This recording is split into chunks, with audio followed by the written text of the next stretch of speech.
what are some of the most common signs or changes that people may notice in their loved ones?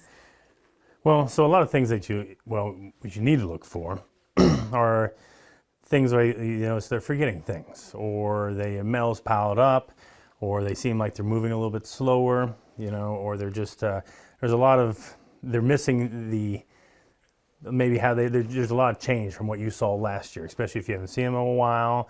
Making sure they're eating, if they have food in the refrigerator, just a lot of those things that they're red flags, but a lot of the issues that people don't realize they need to talk about, or that maybe they're a little concerned, or they have they're all right, they're fine, but the idea of it is that you need to have these conversations, and people have hesitancy doing that.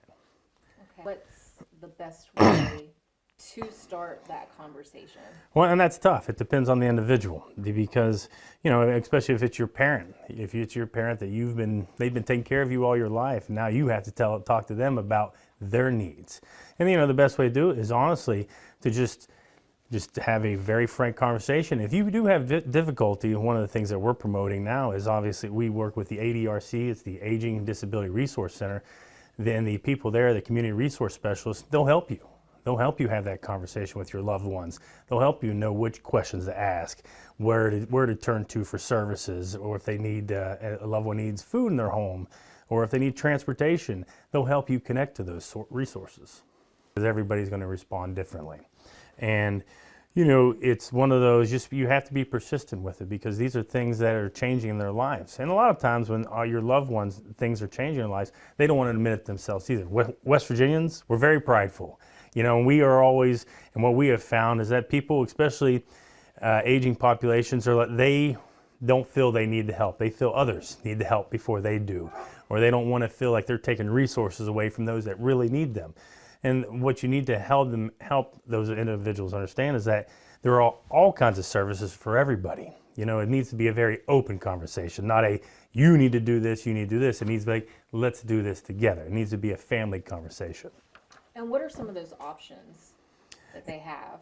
Oh, there are all kinds. A lot of counties have senior centers in their homes, senior centers in their counties that can bring home delivered meals. They can do transportation. They do activities. They do social activities.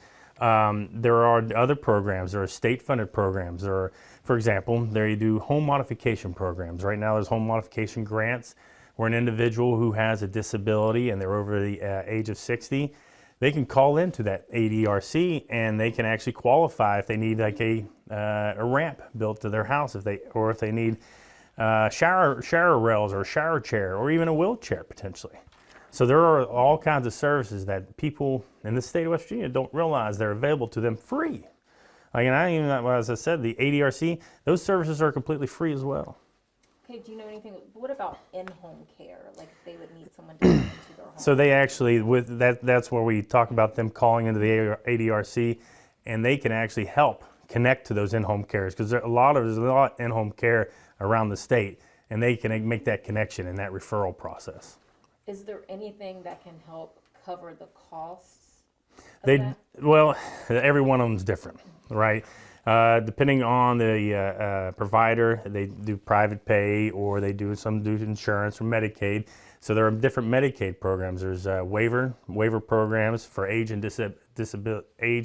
disabled waiver programs that will help cover those costs.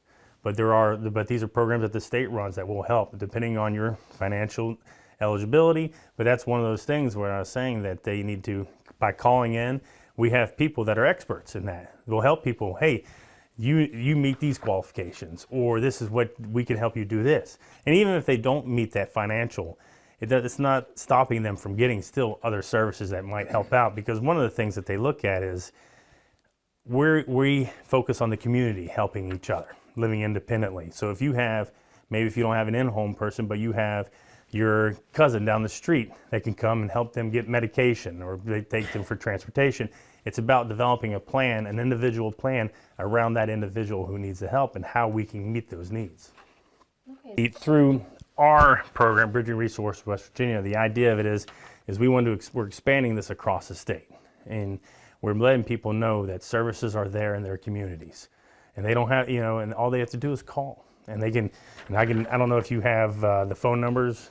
I know Christina passed that stuff out, but so if, yeah, just all that information and looking at our website, br-wv.org, to actually see what's available in the communities and actually to call.